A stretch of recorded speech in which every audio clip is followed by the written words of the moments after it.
Hello everyone, Commodore Spence here. Today's video I'm going to be hooking up all of my old storage to the Ultimate C64, and we're going to see if it works, and I'm going to load a couple games. Don't worry, for the slow parts, I'm going to speed through them, through the magic of technology. Put chapters in the description, so if you want to skip to only the parts that interest you, go ahead. But I'm going to be loading this tape, and this floppy, and this floppy on a second drive. So stay tuned.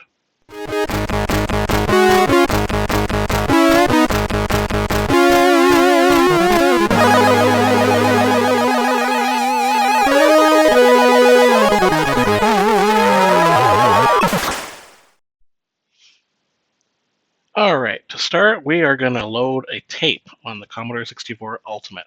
I have the tape drive plugged in the back. It has the same port as a normal C64. I have a game, Old Tower, on here that I've put on this tape just for the sole purpose of showing my tape drive works. I don't actually use a tape drive very often, and to be honest, I had never even had one back in the day. I hadn't actually seen a datasette until COVID when I bought one of my C64s, and it came with one. But it's part of the collection now, so I'm going to show how it works. Let's get this in there. Okay, so now I have the tape in the dataset, and let's get it started.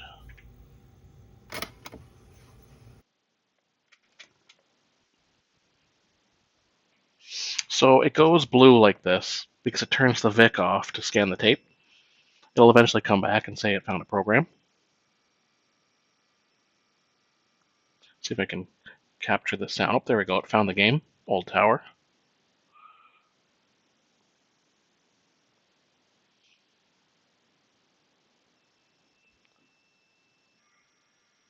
Now the Ultimate actually plays the audio of the tape. I don't know if you can pick this up on the mic. It's quite an interesting sound. It makes it so you know if it's actually reading and not hung up. That can happen sometimes where a tape would hang up and you wouldn't know. You'd be sitting there for like 20 minutes wondering if your game's ever going to load. So, I mean, at least with this, you know if it's actually reading data. I'm going to go ahead and speed this part up because it's going to take about 8 minutes.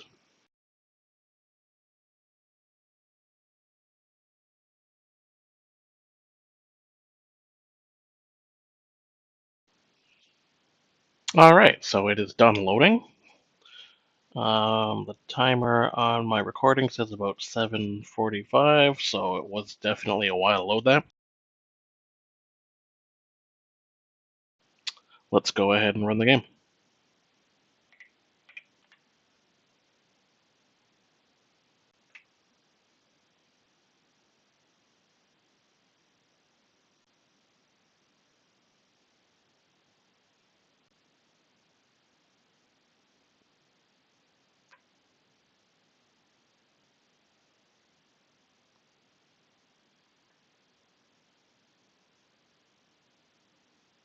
I appear to have missing sound. Let's fix that.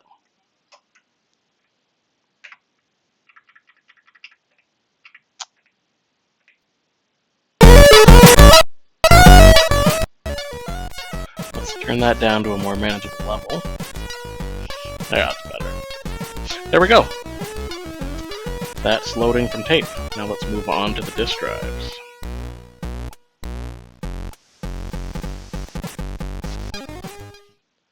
Okay, before I start doing the disk drive work, there's some housekeeping I need to take care of.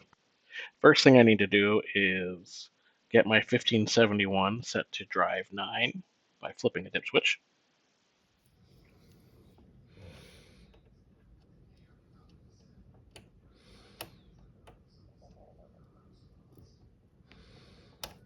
Man, you're a little stiff, aren't you? There we go. And now I need to get my SD to IEC set to drive number 10. The reason I'm doing this is because my 1541 by default is 8, and in order to change a 1541, you actually have to open it up and cut a trace. And I don't want to modify like that, so I'm modifying the stuff that is easy to modify in order to set this up. So first, I think my SD to IEC is on 8. Let's take a look. Yes, that is my SD2IC. If you see on the screen there near the bottom, device changer, that's a little basic program. There was an example on the SD2IC firmware on how to change an SD2IC's drive number and save it. And so I took that code, added some input to it, and it lets me change any drive. But on an SD2IC, it will save it. Let's take a look. There is the code. It's got my old name in there. Going to change drive 8, which is this, and we're going to make it number 10. Yes. Okay, so now it should be 10.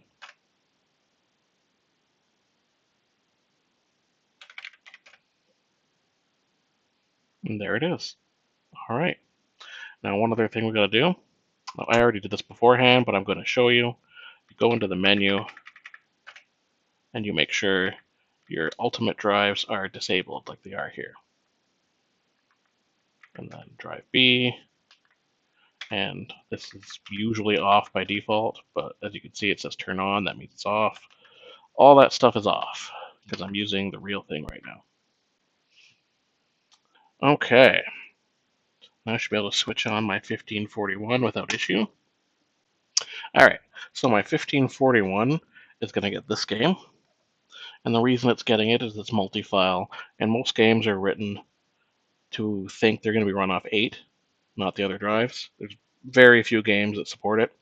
When you're using multiple drives, SD2ICs, the best thing to do is run your single disk, single prog games off the other drives, and anything that needs multiple files, multiple disks, run off your drive 8. So this one's going to run off drive 8, and then I got this guy, which I'm going to put in the 1571 as drive 9 and run that. And then to finish it off, I'm going to run a game off of the SD2IC. So let's get started.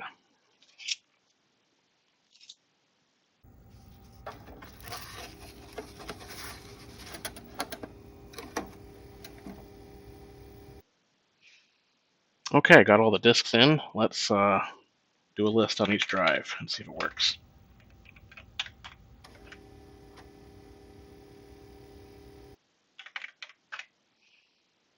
There's Isle of the Cursed Prophet.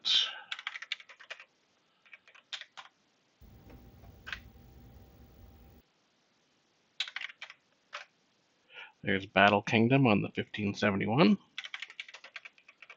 And now let's do the SD2IC.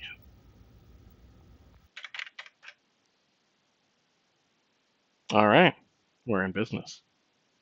Now one thing I'm going to actually want to do before I start this, unless I want to be waiting here forever, is let's put the Fastload on.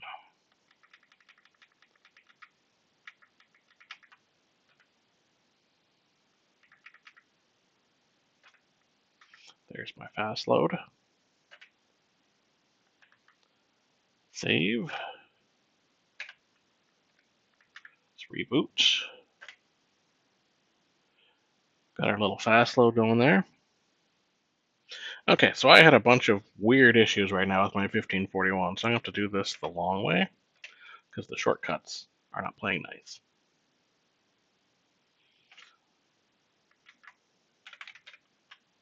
It kept giving me device not found, but only the 1541.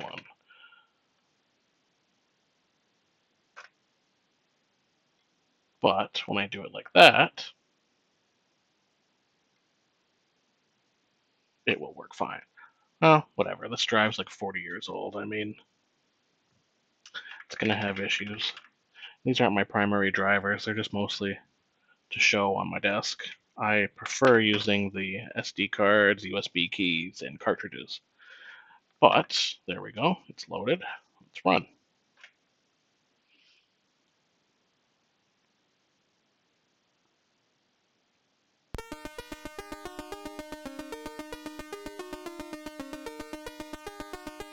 I bought this game. This was the third game I bought. This would have been in 2020, I believe. and it's got a really cool intro. Cytronic always puts out good stuff.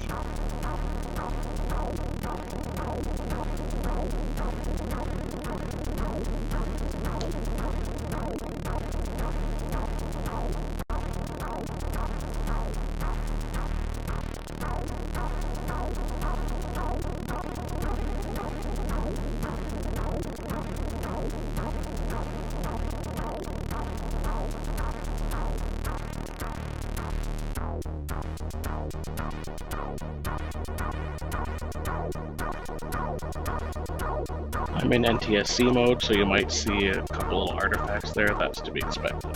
This was made in PAL.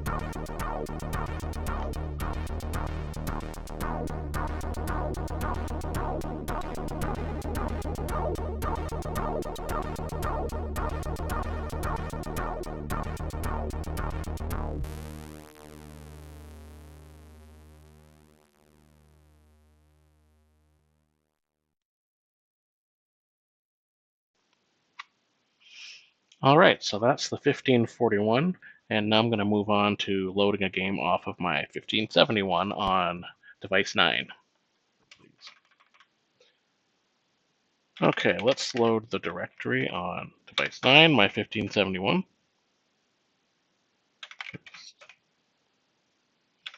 Let's see if I can get this one to cooperate. All right.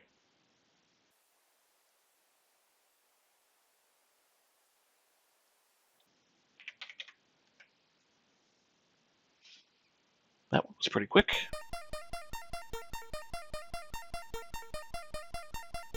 Another Cytronic Icon 64.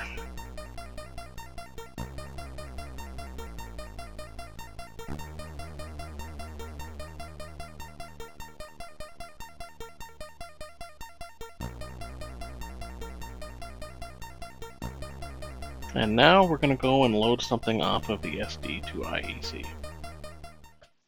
Let's get a directory listing off of the device, which is on 10.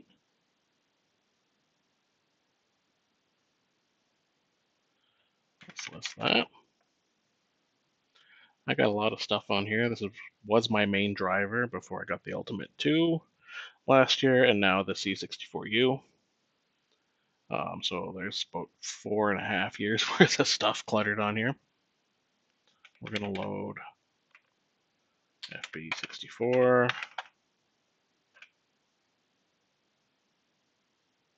Which is a file browsing utility I like to use.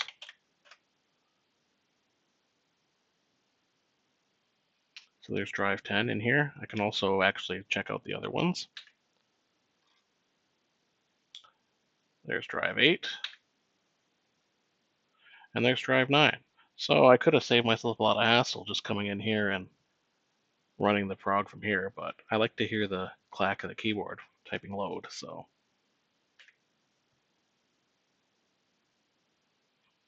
All right, let's load something in here. Let's see, game. Let's find up here G.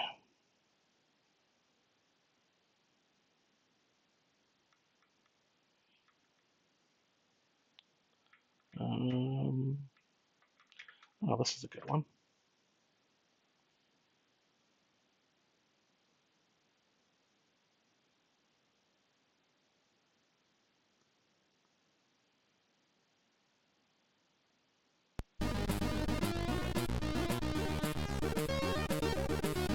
This is a good multiplayer game if you got 2 people or up to 4 if you have the user port and Protovision adapter like I do.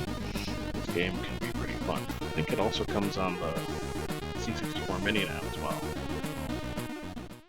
Okay, so that concludes loading on the Commodore 64 Ultimate with original storage, 2 disk drives, and an SD to IEC through the IEC port on the back of the device. I did run into some issues that come with when you're using the older hardware. So that kind of shows the benefits of the C64U. Using USB, SD cards can be a lot easier, less problems. But sometimes it is nicer to go back and use the original hardware, hear the clicks and the buzzes, and also some of the frustrating problems that comes with using the old stuff. I hope you enjoyed the video. Subscribe if you did, and I'll see you next time.